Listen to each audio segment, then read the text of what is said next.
Hello everyone, আজকে আলোচনা করব জিন পল সাঁতরে সম্পর্কে। তো সাঁতরে একজন এক্সিস্টেন্সিয়ালিস্ট ফিলোসফার ছিলেন, আর তার যে টপিকগুলো যিনি তা আলোচনা করেছিলেন এবং আমাদের সিলেবাসে রয়েছে সেগুলো হচ্ছে concept of freedom, bad faith এবং হিউম্যানিজম। তো আজকে এই তিনটে টপিক নিয়েই আলোচনা করব যেটা আমাদের সিলেবাসে রয়েছে। তো প্রথমে সাঁতরে সম্পর্কে আলোচনা করা যাক একটু সংক্ষেপে। তো ফার্স্ট পয়েন্ট যেটা বলছি, he was the leading advocates of existentialism. তো সাঁতরে ছিলেন একজন অস্তিত্ববাদের অগ্রণী সমর্থক, একজন philosopher. The importance of philosophy was powerful notion of freedom and uncompromising sense of personal responsibility. তো তার দর্শনের গুরুত্বপূর্ণ যে দিকগুলো ছিল সেটা হচ্ছে স্বাধীনতার শক্তিশালী ধারণা এবং ব্যক্তিগত আপোষহীন দায়বদ্ধতা, সেগুলোকে উপলব্ধি করা। অর্থাৎ তার দর্শনের মূল ভিত্তি এটাই ছিল যে স্বাধীনতার শক্তিশালী ধারণা এবং ব্যক্তিগত দায়বদ্ধতা, এগুলোকে, এই বোধগুলোকে উপলব্ধি করা। The German philosopher Husserl and Heidegger played in key role of shaping Sartre's philosophy, which was summed up in existentialism and humanism. তো জার্মান দার্শনিক হুসেল এবং হাইডেগার সাঁতরে দর্শন গঠনের মুখ্য ভূমিকা পালন করেছিলেন, যেটা এক্সিস্টেন্সিয়ালিজম এবং অ্যান্ড হিউম্যানিজম নামক যে গ্রন্থটা, সেই গ্রন্থে আলোচনা করা হয়েছে। He also wrote a novel Nausea. তো আরেকটি নোভেল লিখেছিলেন যার নাম হচ্ছে নুয়েসা। সাঁতরের most famous philosophical work is being and nothingness. তো তার সাঁতরের সবচেয়ে যে বিখ্যাত যে গ্রন্থটা ছিল বা তিনি যে কাজ করেছেন অ্যাকচুয়ালি, সেটা হচ্ছে বিং অ্যান্ড নাথিংনেস, যেখানে তিনি it has become a major document of existentialism, যা অস্তিত্ববাদের একটি প্রধান গ্রন্থ হিসাবে পরিচিত বা রয়েছে। His last major philosophical work is critique of dialectical reason, written reconcile existentialism and Marxism. তো তার সাঁতরের যে সর্বশেষ কাজ বা সর্বশেষ যিনি গ্রন্থটা লিখেছিলেন সেটা হচ্ছে ক্রিটিক অফ ডায়ালেকটিক্যাল রিজন, যা একটি লিখিত গ্রন্থ যা অস্তিত্ববাদ এবং মার্ক্সবাদের সমন্বয়ে তৈরি, বা সেই কথাই সেখানে লিখিত রয়েছে। তারপর হচ্ছে কনসেপ্ট অফ ফ্রিডম। তো তার স্বাধীনতার ধারণা সম্পর্কে তিনি কি বলেছেন? Sartre says man is free, freedom does not mean property of existence. To be is identical with to be free. Existence and freedom are the two aspects of the same coin. Man has no other option than to choose. তো সাঁতরে বলেছেন man is free, অর্থাৎ মানুষ হচ্ছে স্বাধীন।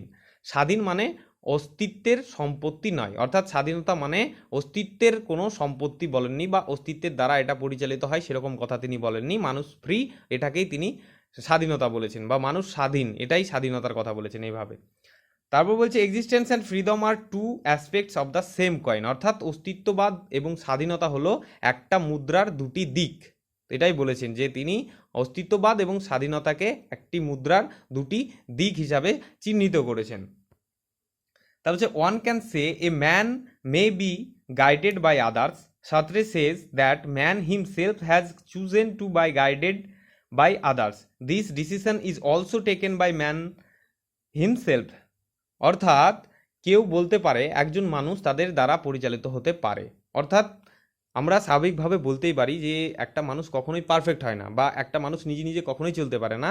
একটা মানুষ কারো না কারো দ্বারা সে পরিচালিত হয়, সেই কথাটা স্বাভাবিক একটা কথা, সেটা উৎপন্ন হয়। কিন্তু সাঁতরে কি বলছেন? সাঁতরে বলছেন যে মানুষ নিজেই অন্যদের দ্বারা পরিচালিত হতে বেছে নিয়েছে, এই সিদ্ধান্তটি মানুষ নিজেই নেয়। অর্থাৎ আমরা যেরকম বলি যে কেউ কারো ওপর পরিচালিত বা কারো দ্বারা মানুষ পরিচালিত হয়। সাপোজ একটা উদাহরণ দিয়ে বলা যেতে পারে যে গভর্নমেন্ট জব এবং প্রাইভেট জব, দু রকমের জব রয়েছে, কিন্তু প্রত্যেকটা মানুষ কিন্তু চাই যে গভর্নমেন্ট জবে নেওয়ার জন্য, বা সেটাতে ইচ্ছা, তাদের ডিজায়ার থাকে।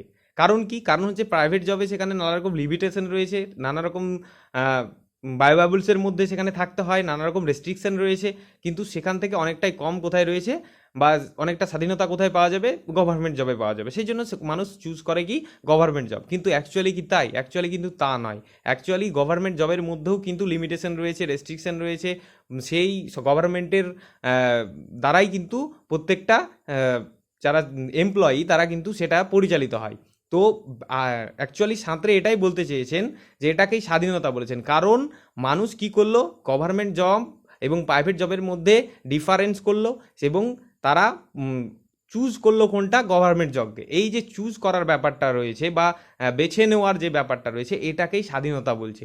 মানুষ যতই কারো দ্বারা পরিচালিত হোক না কেন, কোনো কিছুর দ্বারা পরিচালিত হোক না কেন, আমরা যে চুজ করছি যে আমরা গভর্নমেন্ট জব করব, সেই চুজ করাটাই হচ্ছে ফ্রিডম। সেটাকেই সাঁতরে স্বাধীনতা বলেছেন। ওকে,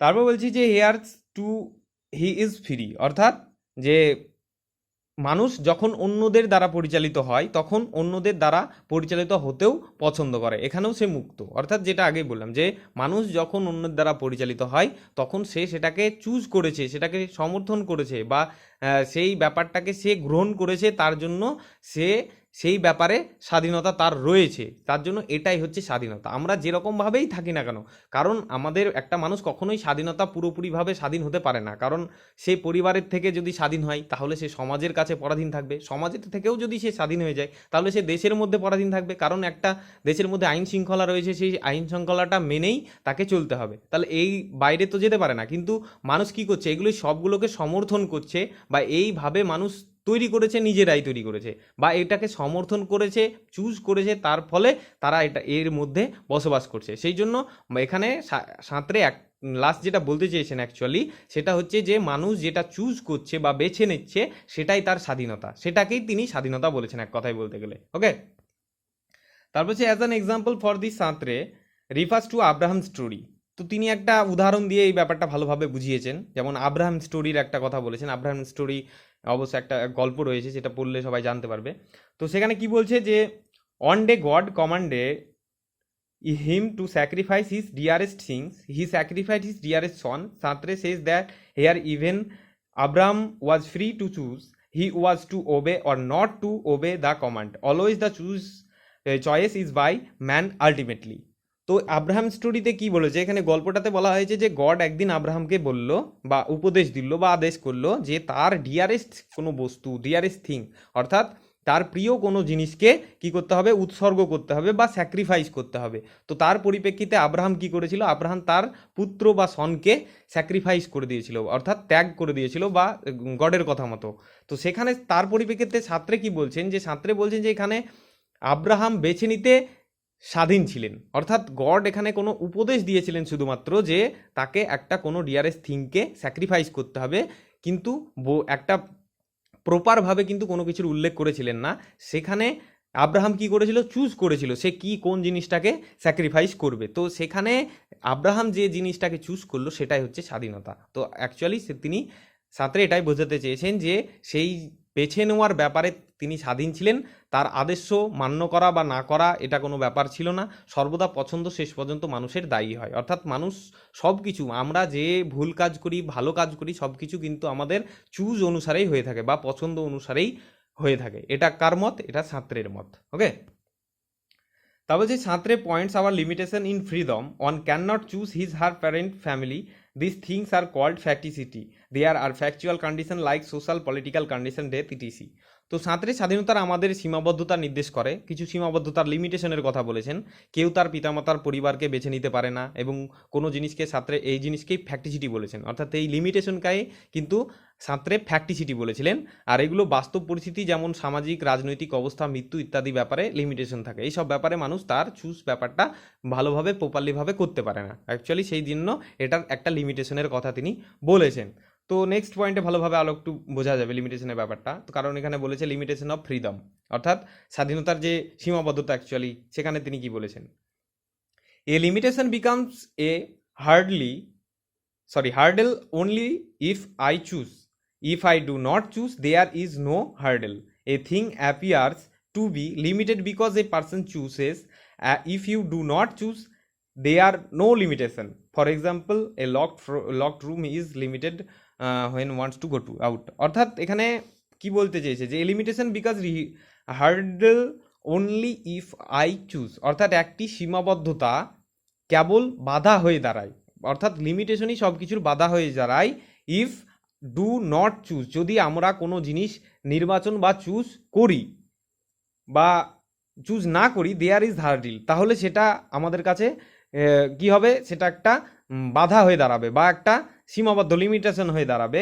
এ things appears to limited because a person choose, you do not choose there is no limitation. যদি আমরা চুজ না করি তাহলে কোনো বাধা নেই, এবং একটি জিনিস সীমিত বলে মনে হয় কারণ একজন ব্যক্তি সেটা বেছে নেয়। অর্থাৎ যেখানে লিমিটেশনের ব্যাপারটা কি, বেছে নেওয়ার ক্ষেত্রেই কিন্তু লিমিটেশন ব্যাপারটা আসবে বা সীমাবদ্ধতার ব্যাপার আসবে।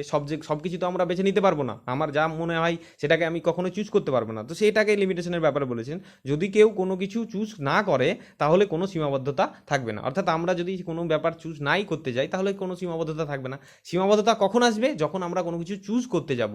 আমরা যেটা আমার পক্ষে করা সম্ভব নয় চুজ করা, সেখানে যদি আমি সেটাকে চুজ করতে যাই বা সেটাকে সমর্থন করতে যাই তাহলে সেখানে লিমিটেশন আসবে। সেই কথাটাই অ্যাকচুয়ালি তিনি বোঝাতে চেয়েছেন। যেমন ফর এক্সাম্পল হিসাবে কি বলেছেন, a locked room is in limited when one wants to go out. তো একটা যখন কেউ বাইরে যেতে চায় কিন্তু লক কি থাকে, রুমটা যদি লক থাকে তাহলে সেটা একটা সীমিত, সেটাই হচ্ছে সীমিত বা লিমিটেশনের কথা বলেছেন এখানে।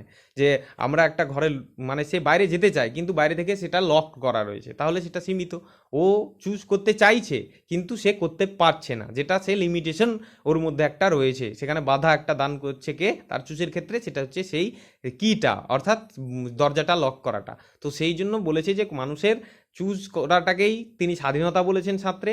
আবার এই চুজ করতে গিয়েই কিন্তু লিমিটেশনের কথা তিনি বলেছেন, অর্থাৎ সীমাবদ্ধতার কথা রয়েছেন। চুজের মাঝে যে বাধা হয়ে দাঁড়ায় সেটা হচ্ছে লিমিটেশন বা সীমাবদ্ধতা।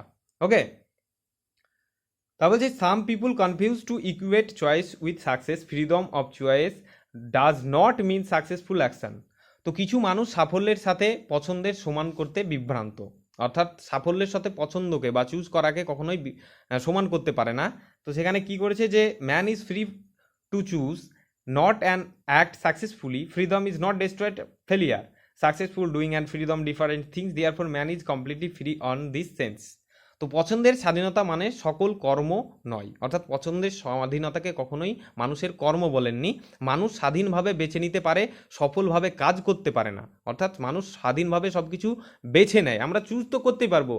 আমরা যদি এই যে আমাদের নেটে সিলেবাসে 4টে অপশন থাকে, আমরা চুজ তো যেটা খুশি করতে পারি, কিন্তু যেটা অ্যাকচুয়ালি কাজ করবে কিনা সেটা তো এক্সামিনাররা দেখবে, সেটা অ্যাকচুয়ালি ঠিক হবে কিনা, সেই রকম একটা ব্যাপার। আমরা চুজ করতেই পারি কিন্তু সেটা সফলভাবে কর্মটা হচ্ছে কিনা সেটা আমরা কখনোই আমাদের দ্বারা পরিচালিত হয় না। আর স্বাধীনতা ব্যর্থতায় ধ্বংস হয় না, অর্থাৎ স্বাধীনতা ব্যর্থতার সাহায্যে ধ্বংস হয় না।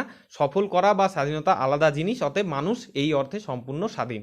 অর্থাৎ সফল করা এবং চুজ করা, যা কিছু করা হোক, মানুষ সেই ব্যাপারে স্বাধীন। পরবর্তীতে কি ঘটছে সেটা আলাদা কথা, মানুষ যে চুজ করছে এটাই সব থেকে বড় কথা, বা নিজের মর্জিতে যে জিনিসটা করছে সেটাই অ্যাকচুয়ালি স্বাধীনতা। ওকে, তা বলছে therefore he proclaims man is condemned to free, it means there is no escape from freedom. তো এখানে বলছে যে তিনি একটা যুক্তি দিয়েছেন যে মানুষ স্বাধীনতার জন্য নিন্দিত, অর্থাৎ মানুষের যে খারাপ দিকটা বা খারাপ ইমেজটা গঠিত হয় সেটা কিন্তু স্বাধীনতার জন্যই হয়। তো সেই জন্য বলেছে একটা তিনি যুক্তি দিয়েছেন যে মানুষ স্বাধীনতার জন্য নিন্দিত, তার মানে কি, তার মানে স্বাধীনতার হাত থেকে রেহাই নেই। ওকে, man always find himself in certain situation, and the every situation there are many possibilities and he is compelled to choose one of these possibilities. তো মানুষ সর্বদা নির্দিষ্ট পরিস্থিতিতে খুঁজে পায় বা পরিস্থিতিকে খুঁজে পায়, এবং প্রতিটি পরিস্থিতিতে অনেক সম্ভাবনা থাকে এবং সেই সম্ভাবনার মধ্যে একটি দিক বেছে নিতে বাধ্য হয়। অর্থাৎ মানুষ কোনো ক্ষেত্রে, আমরা কোনো ক্ষেত্রে আমাদের কাছে অনেকগুলো চুজের অপশন থাকে, কিন্তু আমাদের যেটা আমার পক্ষে করা দরকার বা আমি যেটা করতে চাই সেটা আমরা কখনো করতে পারি না। তাহলে কি, তার মধ্যে সিচুয়েশন বা পরিস্থিতির চাপে বা সামাজিক চাপে, যে কোনো একটা চাপে আমরা কি করি, একটা অন্য কিছু চুজ করতে বাধ্য হই, সেই কথাটাই বলেছে। সেই রকমও চুজের কথা এখানে বলা হয়েছে, বা সেটাকেও একটা স্বাধীনতার কথা বলেছেন সাঁতরে।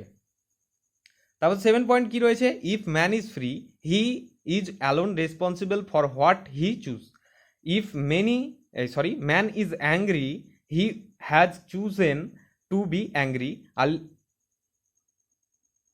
অ্যাকচুয়ালি এখানে কি বলতে চেয়েছে, এখানে বলছে যে যদি মানুষ স্বাধীন হয় তবে সে যা বেছে নেয় তার জন্য সে একাই দায়ী। অর্থাৎ এখানে একটা যুক্তি তিনি দিয়েছেন যে if man is free he is alone responsible for what he chosen, if man is angry he has chosen to be angry. অর্থাৎ কি, এটার মানে হচ্ছে যে যদি মানুষ স্বাধীন হয় তবে সে যা বেছে নেয় তার জন্য সে একাই দায়ী। অর্থাৎ মানুষের যে স্বাধীনতার ব্যাপারটা সেটার জন্যই কিন্তু রেসপন্সিবল কে, সেই মানুষটাই, কারণ সে চুজ করেছে, তার জন্য তার সব কিছু ব্যাপারে মানুষই দায়ী, অর্থাৎ মানুষই তার রেসপন্সিবিলিটি রয়েছে, সেটার রেসপন্সিবল। ওকে, তো এর পরিপ্রেক্ষিতে সাঁতরে কি বলছেন যে earlier সাঁতরে said even the modes and situation is chosen by man is completely responsible for his decision, one cannot give excuses, there is no escape route on decision। তো এখানে বলছে যে আর্লিয়ার মতে বা পূর্ব মতে সাঁতরে বলেছেন যে এমনকি মুড বা সিচুয়েশন যেগুলো রয়েছে মানুষই বেছে নেয়, অর্থাৎ সেই অনুসারেও সব কিছু কিন্তু মানুষ চুজ করে বা বেছে নেয়, মানুষই তার সিদ্ধান্তের জন্য দায়ী, কেউ এক্সকিউজ দিতে পারে না, কারণ কোনো সিদ্ধান্ত থেকে পালানোর পথ নেই। অর্থাৎ মানুষ যখন চুজ করে ফেলে কোনো কিছুকে, সেখান থেকে কখনোই তার মতিভ্রম করা তার পক্ষে সম্ভব নয়, বা সেখান থেকে পালানো সম্ভব নয়। চুজ যখন করে নেয় তার সম্মতিতে, তখন সে একটা ক্রাইটেরিয়ার মধ্যে কি পড়ে যায় বা সেটার অন্তর্ভুক্ত হয়ে যায়, এবং সেই সিচুয়েশনের মধ্যেই তাকে থাকতে হবে, সেই লিমিটেশনের মধ্যেই থাকতে হবে। তো নানা রকম অ্যাকচুয়ালি এখানে পয়েন্টগুলোর মাধ্যমে তার কনসেপ্ট অফ ফ্রিডমকে বুঝিয়েছে, যে ফ্রিডম অ্যাকচুয়ালি কী কী রকম হতে পারে বা কীভাবে হয়, সেই কথাটাই তিনি বোঝাতে চেয়েছেন। তারপরে যেটা রয়েছে সেটা হচ্ছে ব্যাড ফেথ, অর্থাৎ এখানে ব্যাড ফেথ সম্পর্কে কি বলেছেন। The concept of freedom we understood that there are number of ways person tries to avoid responsibility such as circumstance fact of God. তো সাঁতরে এটা স্পষ্ট করে বলেছেন যে মানুষের জীবন সফল হওয়ার জন্য স্বাধীনতার প্রয়োজন। তো এটা একটা স্পষ্টভাবে যে যুক্তিটা তিনি বলেছিলেন, সেখানে বলছে যে একটা মানুষের সফলতার পিছনে যেটা সবচেয়ে মুখ্য ভূমিকা পালন করে সেটা হচ্ছে ফ্রিডম বা স্বাধীনতা। তো সেখানে তো কি বলছে যে always tries to avoid responsibility such a circumstance fate and God. তো সুতরাং স্বাধীনতার ধারণা থেকে যেটা বোঝা যায় সেটা হচ্ছে একজন ব্যক্তি, পরিস্থিতি, ভাগ্য এবং গড এর বা ঈশ্বরের মতো এই সব দায়িত্ব এড়ানোর চেষ্টা করে, সেটাকেই সাঁতরে ব্যাড ফেথ বলেছেন। অর্থাৎ কিছু কিছু জিনিসের কিছু কিছু ব্যাপারে মানুষ কি করে, সেই জিনিসগুলোকে ইগনোর করে বা সেটাকে এড়িয়ে চলে, সেই ব্যাপারগুলোকে ব্যাড ফেথ বলেছেন। যেমন গডের, ভাগ্য, পরিস্থিতি, এরকম। যে সাপোজ যে যদি একটা এখনকার ইউজিসি নেটের এক্সামের কথাই বলি না কেন, এখানে না প্রত্যেক আজ 6 মাস ধরে সেটা কি করছে, ডেট চেঞ্জ হয়ে যাচ্ছে। তো কিছু কিছু নানা রকম যে মোটিভ ছিল বা এম ছিল, সেই লক্ষ্য বিভ্রান্তি ঘটছে, অ্যাসপিরেন্টস নানা রকম যারা অ্যাসপিরেন্টস রয়েছে তাদের বিভ্রান্তি ঘটছে। তো তারা ভাবছে যে একটা যে তাদের মধ্যে যে পড়াশোনার গতিটা ছিল সেটা অ্যাকচুয়ালি কমে যাচ্ছে। তাহলে পরবর্তীতে যদি রেজাল্ট খারাপ হয়, তাহলে সে দোষারোপ কাকে দেবে? সেই ইউজিসি নেটকে দেবে, যে এরকমভাবে তাদের ছন্ন ছাড়া তাদের ক্রাইটেরিয়ার জন্য এরকম রেজাল্ট হলো। মানুষ সব কিছুর ব্যাপারে এরকম একটা খারাপ দিকগুলোকে বা সেই দিকগুলোকে দোষারোপ করে বা সেই দিকগুলোকে ইগনোর করে দেয়, যে এর জন্য এটা হলো। অ্যাকচুয়ালি কিন্তু সেটা কি তাই? সেটা কখনোই তা নাই। যে সেটা ডিপেন্ড করে যে আমরা কিভাবে সেটাকে নিচ্ছি, যে আমরা যদি সেটাকে চুজ করি বা আমরাকে সেটা আমাদের কর্মের জন্যই হয়েছে মেনে নিই, তাহলে সেই ব্যাপারটা হবে না। কিন্তু আমরা সেটাকে ইগনোর করে ফেলি, সেটাকেই অ্যাকচুয়ালি ব্যাড ফেথ বলেছেন, সেই ব্যাপারগুলোকে। ওকে, যেমন হচ্ছে any attempt to skip from responsibility is bad faith. তো কি বলছে, যে দায়িত্ব থেকে এড়িয়ে যাওয়ার জন্য মানুষ নানা রকম প্রচেষ্টা করে, তাই হচ্ছে ব্যাড ফেথ।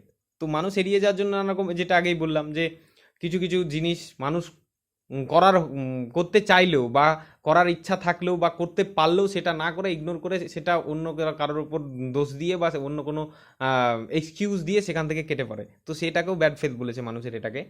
তারপর কি যে people try to make other things responsible like circumstance, God, fate, etc. অর্থাৎ মানুষ পরিস্থিতি, ঈশ্বর, ভাগ্য ইত্যাদির মতো অন্যান্য জিনিসকে দায়ী করার চেষ্টা করে। যেমন যেটা আগেই বললাম, যদি যেমন নানান রকম এক্সাম্পল দিতে পারে। যদি একটা ল্যাংড়া মানুষের কথা বলা যায়, যে যার পা হাঁটতে পারে না ঠিক মতন, সে কি বলবে? যে সে বলে যে আমার যদি পা থাকতো তাহলে আমি এই জিনিসটা করতে পারতাম। যে এই সব ব্যাপারগুলো, এক্সকিউজগুলোকে সেখানে দোষারোপ কাকে করছে? সে ভগবানকে দোষারোপ করছে বা গডকে দোষারোপ করছে, যে আমার পা দেয়নি তার জন্য এই কাজটা। কিন্তু আমাদের তো পা আছে, তো আমরা তো সেই কাজটা করতে পারছি না। তো সেই ব্যাপারগুলোই এখানে বলেছে, যে নানা রকম এটা প্রত্যেকটা মানুষের ক্ষেত্রে এটা ঘটে থাকে, যে মানুষ কিছু কিছু জিনিস থেকে মানুষ এগুলোকে এড়িয়ে যাওয়ার চেষ্টা করে, সেটাকে অন্য কারো উপর দোষারোপ চাপিয়ে যায়, যেমন ভাগ্য, পরিস্থিতি, এই সব ব্যাপারগুলোকে। ঠিক আছে, তারপর যে two ways of bad faith. তো দুটি উপায়ের কথা ব্যাড ফেথের বলেছেন। ফার্স্টটা কি বলেছেন, যে অন ইজ প্লেয়িং, অর্থাৎ ভূমিকা পালন করা। ফার্স্টের যে উপায়টা বলেছেন ব্যাড ফেথের, সেটা হচ্ছে ভূমিকা পালন করা। সেখানে এক্সাম্পল হিসাবে কি বলেছেন, তো একটা ওয়েটারের উদাহরণ দিয়েছেন, যে a waiter in cafe employed 5-6 hours but waiter wears personal mask of waiter which he is not. তো সাঁতরে যে রেস্টুরেন্টের একটা উদাহরণ দিয়েছেন, একটা ক্যাফের উদাহরণ দিয়েছেন, যেখানে একটা ক্যাফেতে একজন ওয়েটার 5-6 ঘন্টা কাজ করে এবং সে সময়ে যে একটি ব্যক্তিগত মুখোশ পরে থাকে, কিন্তু আদৌ সে তা নয়। যে ওয়েটারটার সেই রেস্টুরেন্টে কাজ করছে সেই সময় কিন্তু তার পুরো হ্যাবিটটা, বিহেভিয়ার, তার পুরো থিংটাই কিন্তু পাল্টে যায়। সে একটা পুরো আলাদা মুখোশের আড়ালে সে নিজেকে লুকিয়ে রাখে, অর্থাৎ নিজে কিন্তু সেটা নয়। আমরা প্রত্যেকটা মানুষের নেচারই হচ্ছে তাই, কারণ আমরা বাড়িতে যখন থাকি তখন আমরা একরকম বিহেভিয়ার করি, আমরা যখন অন্যান্য নতুন নতুন মানুষের সঙ্গে মিশি তখন আর এক রকম বিহেভিয়ার করি। যেরকম সিচুয়েশন সেই জায়গায় আমরা নিজেকে সেই জায়গাটাকে মিলিয়ে নিই, অর্থাৎ সেই হিসাবে চলি। তো ওয়েটারের এখানে উদাহরণ হিসাবে যেটা দিয়েছে সেখানেও তাই, যে ওয়েটার অ্যাকচুয়ালি মানুষটা অন্যরকম, কিন্তু সে যখন ওয়েটারের কাজটা নিচ্ছে সেই ক্যাফেতে গিয়ে, তখন সে ওয়েটারের মুখোশটা পরে নিচ্ছে, অর্থাৎ সেই হিসাবে তিনি সবার সঙ্গে ব্যবহার করছে। হতে পারে সে নানা রকম অন্য নেচারের মানুষ হতে পারে, কিন্তু সে রেস্টুরেন্টে যতক্ষণ সে কাজ করছে ততক্ষণ সে একটা মুখোশধারী লোক, অর্থাৎ রেস্টুরেন্ট যে হিসাবে তাকে ক্রাইটেরিয়া দিয়েছে বা যেরকম ইনস্ট্রাকশন দিয়েছে সেই হিসাবেই তিনি কাজ করছেন, সেই মুখোশ অনুযায়ী কাজ করছেন। তো সেই উদাহরণটা এখানে তিনি দিয়েছেন, যেটাকে তিনি বলেছেন ভূমিকা পালন করা। ওকে, যেমন so most of us assume the role which is assigned to ourselves by society. We become prisoner of image, forget our real being, creative choice, etc. This happens with inauthentic being. তো এখানে কি বলেছে, যে এখানে বলছে যে আমরা একটি সামাজিক চিত্রে বন্দী হয়ে যাই। যে রেস্টুরেন্টের যে ক্যাফের যে ওয়েটারের কথা যেখানে বললো, বা সেই রকমভাবে আমরা প্রত্যেকটা মানুষই কিন্তু সেই রকম মুখোশের দ্বারাই কাজ করে থাকি, যে না তার কিন্তু ভেতরে ভেতরে সে আলাদাই একটা, তার মধ্যে ক্রিয়েটিভিটি রয়েছে, আর এক রকম একটা থিং রয়েছে, কিন্তু সেগুলোকে আমরা এক সাইডে রেখে আমরা অন্য একটা মুখোশ কিন্তু আমরা পরে সেই কাজটা কিন্তু করি, বা সমাজে আমরা বসবাস করি, সেই হিসাবে আমাদের জীবনটাকে অতিবাহিত করি। সেটাই বলেছেন যে আমরা একটি সামাজিক চিত্রে বন্দী হয়ে যাই, অর্থাৎ সমাজের যে চিত্র একটা, যেভাবে আমরা কাজ করছি সেই চিত্রে বন্দী হয়ে যায়। আমাদের মধ্যে কি আছে না আছে সেটা আমরা ভালোভাবে কখনোই তুলে ধরি না, সবসময় আমরা মুখোশের আড়ালে থেকেই কিন্তু প্রত্যেকটা মানুষই প্রত্যেকটা কাজ করে যাচ্ছে। এগুলো শুধুমাত্র কি, এগুলোকেই ইনঅথেন্টিক বা অমানবিক প্রাণীদের সাথেই ঘটে এইসব ব্যাপারগুলো। তো তাই সাঁতরে কি বলেছেন, যে দিস হ্যাপেন্স উইথ ইনঅথেন্টিক বিংস। তো এই বিংস, ইনঅথেন্টিক বিংস বা ইনঅথেন্টিক এক্সিস্টেন্সকে সাঁতরে ব্যাড ফেথ বলেছেন, অর্থাৎ ইনঅথেন্টিক বিংস বা ইনঅথেন্টিক এক্সিস্টেন্স, এই বাক্যটাকে সাঁতরে কি বলেছেন, ব্যাড ফেথ বলেছেন। ওকে, তো সেকেন্ড ওয়েতে কি বলেছেন, তো second way is treating on self as material thing. তো এক্সাম্পল হিসাবে এখানে কি বলেছে, যে নিজেকে বস্তুগত জিনিস হিসাবে বিবেচনা করা। ফার্স্ট এডটা কী ছিল, যে ভূমিকা পালন করা, যেখানে ওয়েটারের একটা ক্যাফেতে ওয়েটারের উদাহরণ দিয়েছে। তো এখানে সেকেন্ড যে ওয়েটা বলেছেন বা উপায়টা বলেছেন, সেখানে বলেছেন যে একজন ব্যক্তিকে মানে বা নিজেকে প্রত্যেকটা প্রত্যেকটা মানুষ নিজেকে একটা বস্তুগত জিনিস হিসাবে কখনো কখনো বিবেচনা করে। যেমন এক্সাম্পল হিসাবে কি বলেছে, যে a person have to be the part of swimming competition, that person aware about the fact he is not well and suffering from mild fever, yet he do swimming and while shivering and says that water is extremely cold. This self deception is nothing other than bad faith. The speaker is telling lie to on self. অর্থাৎ এখানে example হিসাবে একটা সুইমিংয়ের বা সাঁতার কাটার একটা example দিয়েছে। এখানে কি বলেছে, যে একজন ব্যক্তি, যদি কোনো ব্যক্তি বা সুইমারকে বলা হয় যে তাকে সাঁতার কাটায় অংশগ্রহণ করতে হবে বা প্রতিযোগিতাতে অংশগ্রহণ করতে হবে, কিন্তু সেই ব্যক্তির যদি সে নিজের দিকে সচেতন থাকে যে তার শরীরটা একটু খারাপ বা হালকা কোনো ফিভার রয়েছে বা ফিভারের জন্য সাফারিং করছে, সে তার মধ্যে উপলব্ধি রয়েছে, কিন্তু তবুও সে যদি কি করে, যে সাঁতার কাটতে যায়, তাহলে কিছুক্ষণ সাঁতার কাটার পর সে সেখান থেকে উঠে কাঁপতে কাঁপতে বলছে যে এই জলটা অনেকটাই ঠান্ডা। তো এই পরিপ্রেক্ষিতে কি বলছে, যে এই আত্মপ্রতারণা খারাপ বিশ্বাস ছাড়া আর কোনো কিছুই নয়। তো এটাকেই আত্মপ্রতারণা বলা হয়েছে, কারণ অ্যাকচুয়ালি জল তো কিন্তু ঠান্ডাই নয়, জলটা ঠান্ডা ছিল কখনোই ছিল না, তার মধ্যে শরীরে যে ফিভারটা রয়েছে তার জন্য তার সেই জলটাকে ঠান্ডা অনুভব হচ্ছে, কিন্তু সে কি বলছে, জলটাকে ঠান্ডা বলছে। তাহলে নিজেকে একটা খারাপ বা ভ্রান্তির সৃষ্টি করছে নিজের মনে, যার জন্য এখানে বলছে যে প্রত্যেকটা মানুষ তার নিজেকে বস্তুগত জিনিস হিসাবে বিবেচনা করে। বস্তুগত জিনিসের সঙ্গে এটাকে বস্তুগত জিনিস হিসাবে একটা বস্তুগত জিনিসকে যেভাবে আরোপ করা হয় সেরকমই একটা ব্যাপার, যে জলটা অ্যাকচুয়ালি ঠান্ডা নয়, কিন্তু সে তার ফিভারের কারণে সে বলছে জলটা ঠান্ডা। তো এই উদাহরণটা তিনি বলেছেন। তো এখানে কি বলছে যে লাস্টে বলেছে যে the speaker is telling lie to itself. তো আমরা স্পিকার যিনি সাঁতারু সে নিজেকে মিথ্যা বলছে, এটা অ্যাকচুয়ালি কিন্তু জল ঠান্ডা নয়। তো এই দুটো উপায়ের কথা বলেছেন ব্যাড ফেথের। তা বলছে হিউম্যানিজম। তো হিউম্যানিজম সম্পর্কে কি বলেছে? In his earlier work Nausea Sartre has rejected humanism. তো পূর্বমত অনুযায়ী তার যে বুক নাভিসা সেখানে হিউম্যানিজম বা মানবতাবাদকে প্রত্যাখ্যান করেছেন। তো নাভিসা গ্রন্থে তিনি হিউম্যানিজমকে রিজেক্ট করেছিলেন। The kind of humanism he found unacceptable is on that desire the primary of individual choice. তো এখানে কি বলছে যে তিনি যে ধরনের মানবতাবাদকে অগ্রহণযোগ্য বলে মনে করতেন তা হলো ব্যক্তিগত পছন্দকে প্রাথমিকভাবে অস্বীকার করার ব্যাপারগুলো। তো তিনি মানবতাবাদকে বা হিউম্যানিজমকে যেটাকে অগ্রহণযোগ্য বলেছে সেটা অ্যাকচুয়ালি কোন দিকটা মানুষের, সেটা হচ্ছে ব্যক্তিগত পছন্দের প্রাথমিক যে ভাবটা সেই দিকটাকে তিনি কি করেছেন? রিজেক্ট করেছেন সেই রকম মানবতাবাদকে। ওকে, তা বলছে according to Sartre one may take credit for the achievement of others on the ground that we share humanity with them so that their achievements are our own. তো এখানে বলছে যে সাঁতরের মতে আমরা অন্যদের অর্জনের জন্য ব্যক্তিত্বের বা কৃতিত্ব নিতে পারি এর ভিত্তিতে যে আমরা তাদের সাথে মানবতা ভাগ করি। তো কিছু কিছু ক্ষেত্রে মানুষ এটা অ্যাকচুয়ালি করে যে অন্যদের কৃতিত্বকে নিয়ে পাওয়ার জন্য নানা রকম মানবতার খাতিরে তাদের সঙ্গে এক রকমের বিহেভ করে বা আচরণ করে, যাতে তা আমাদের নিজস্ব হয়ে যায় বা সেটা আমরা নিজস্ব করতে পারি। তারপর বলছে যে কি, but there is another competition of humanism implicit in existentialism. তো অস্তিত্ববাদের মধ্যে নিহিতই হচ্ছে মানবতাবাদের ভিত্তিটা রয়েছে, অর্থাৎ অস্তিত্ববাদের যে হিউম্যানিজম যে তত্ত্বটা রয়েছে সেখানেই সেই সাঁতরের মানবতাবাদের মধ্যে একটা সমুন্নতি রয়েছে বা সেই ভিত্তিটা সেখানেই অন্তর্নিহিত রয়েছে বা নিহিত রয়েছে।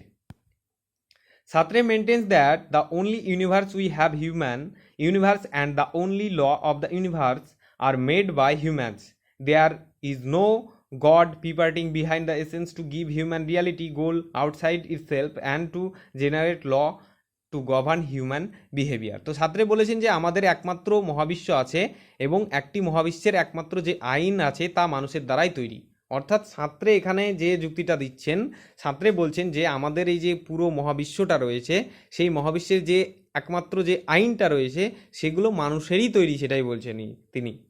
তারপর কি বলছে যে মানুষের বাস্তবতাকে নিজের বাইরে একটি লক্ষ্য দিতে এবং মানুষের বিহেভিয়ার পরিচালনা করার জন্য এবং আইন তৈরি করার জন্য এর আড়াল থেকে বা পর্দার আড়ালে কোনো গড বা ঈশ্বরের কাজ করছে না। অর্থাৎ সাঁতরে কি বলছেন যে আমরা যেরকম অনেক ফিলোজফার কি বিশ্বাস করেছেন যে পৃথিবীর আমোঘ নিয়মটা একটা কোনো ঈশ্বর সেটাকে পরিচালনা করছেন, যেটা আমরাও মানি যে ঈশ্বর হয়তো এই বিশ্ব ব্রহ্মাণ্ডটাকে পরিচালনা করছেন, কিন্তু সাঁতরে কি বলছেন যে এই বিশ্ব জগৎ যেটা রয়েছে সেখানে যে একমাত্র আইনগুলো রয়েছে সেগুলো পুরোপুরি মানুষের দ্বারা তৈরি, এর পেছনে কোনো রকম বা এর পর্দার আড়ালে কোনো গড বা কোনো ঈশ্বর এটাকে পরিচালনা করছে না। এগুলো সব কিছু মানুষের বিহেভিয়ার পরিচালনা করার জন্য, আইন তৈরি করার জন্য, তারপরে পর্দার পিছনে এইসব ব্যাপারগুলোকে অ্যাকচুয়ালি করার জন্য পর্দার পিছনে থেকে কোনো কেউ গড বা ঈশ্বর পরিচালনা করছে না, সব কিছুটাই মানুষেরই দ্বারাই তৈরি, অর্থাৎ মানুষই এগুলো তৈরি করেছে, যার জন্য মানুষ এগুলোর দ্বারাই তার জীবনটাকে কি করছে, নানান রকমভাবে পরিচালনা করছে বা পরিচালিত হচ্ছে। তা বলছে সাঁতরে concludes by nothing that even there were such a God, nothing would be different and humans should have to remain at their own moral compass. তো সর্বশেষে তিনি যেটা বলেছেন যে ঈশ্বর যদিও থাকে তবে কোনো কিছু ভিন্ন হবে না, অবশেষে মানুষকে নিজস্ব নৈতিক কম্পাসের মধ্যেই থাকতে হবে। অর্থাৎ ঈশ্বর যদিও থাকতেও তাহলে কোনো কিছুর পরিবর্তন ঘটতো না, যেমনভাবে মানুষের জীবন পরিচালিত হচ্ছে সেইভাবেই পরিচালিত হতো, বা এই নৈতিক একটা যে কম্পাস রয়েছে সেই নৈতিক কম্পাসের মধ্যেই মানুষকে তাদের থাকতে হবে এবং তাদের জীবনটাকে পরিচালনা করতে হবে বা পরিচালিত হতে হবে। তো তিনি অ্যাকচুয়ালি গডের এই পুরো ব্যাপারটাকে তিনি স্বীকার করেননি, তিনি প্রত্যেকটাকে মানুষের একটা আইনগত যে বিশ্বের বা মহাজাগতিক যে প্রকৃত আইন রয়েছে, একটা নৈতিক আইন রয়েছে, সেই সব কিছুই মানুষেরই তৈরি বলেছেন। ওকে, তারপর বলছে সাঁতরে concluded, concludes by nothing that even there were such a God, nothing would be different and humans should have to remain at their own moral compass. তো সর্বশেষে তিনি যেটা বলেছেন যে ঈশ্বর যদিও থাকে তবে কোনো কিছু ভিন্ন হবে না, অবশেষে মানুষকে নিজস্ব নৈতিক কম্পাসের মধ্যেই থাকতে হবে। অর্থাৎ ঈশ্বর যদিও থাকতেও তাহলে কোনো কিছুর পরিবর্তন ঘটতো না, যেমনভাবে মানুষের জীবন পরিচালিত হচ্ছে সেইভাবেই পরিচালিত হতো, বা এই নৈতিক একটা যে কম্পাস রয়েছে সেই নৈতিক কম্পাসের মধ্যেই মানুষকে তাদের থাকতে হবে এবং তাদের জীবনটাকে পরিচালনা করতে হবে বা পরিচালিত হতে হবে। তো তিনি অ্যাকচুয়ালি গডের এই পুরো ব্যাপারটাকে তিনি স্বীকার করেননি, তিনি প্রত্যেকটাকে মানুষের একটা আইনগত যে প্রকৃত আইন রয়েছে, একটা নৈতিক আইন রয়েছে, সেই সব কিছুই মানুষেরই তৈরি বলেছেন। ওকে, তো সাঁতরে থেকে যেসব কোশ্চেনগুলো অ্যাকচুয়ালি আসে বা এসেছিল সেগুলো দেখা যাক একটু। ফার্স্ট কোশ্চেনে কি বলছে, death destroy all our possibilities is statement of. তো এটা মানে কি, যে মৃত্যু আমাদের সকল সম্ভাবনাকে ধ্বংস করে।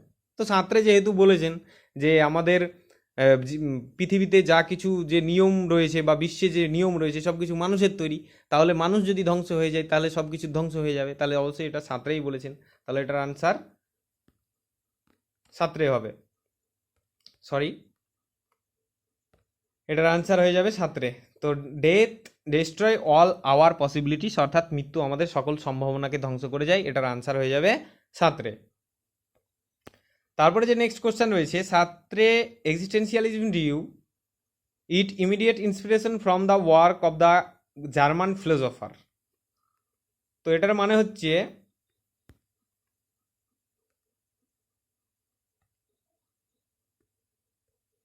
সরি, যে Sartre existential due of immediate inspiration from the work of German philosopher.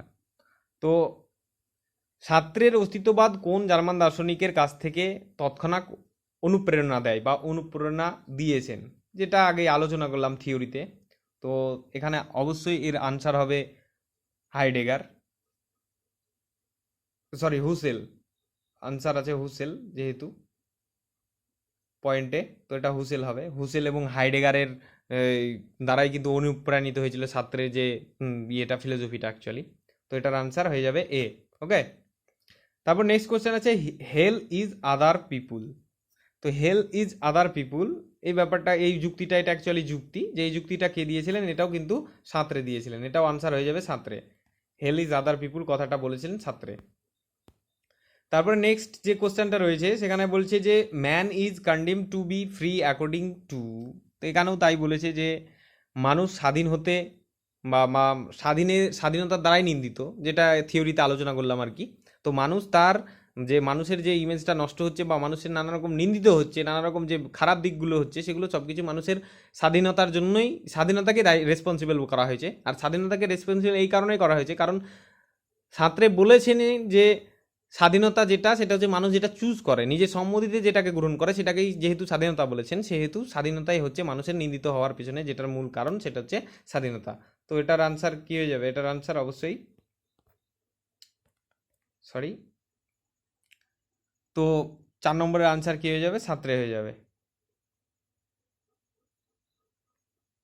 তো এখানে আনসার ভুল রয়েছে, এখানে এটা সাঁতরে হবে, ঠিক আছে, এটা সাঁতরে করবে সবাই। 4 নম্বর আনসারটা, এখানে কোনো আনসার অপশনে ভুল দেওয়া রয়েছে, তো এটা সাঁতরেই হবে আনসার। ওকে, তো তারপরের কোশ্চেন কি রয়েছে, in Nausea what is basically rejected by Sartre. তো নোয়েসাতে সাঁতরে কি রিজেক্ট করেছিলেন বা কি সম্পর্কে, তার যে নোয়েসা হচ্ছে তার একটা গ্রন্থ, সেখানে তিনি প্রত্যাখ্যান করেছিলেন হিউম্যানিজম, যেটা লাস্ট হিউম্যানিজম টপিকে আলোচনা করলাম, তাই এটার আনসার হয়ে যাবে ডি।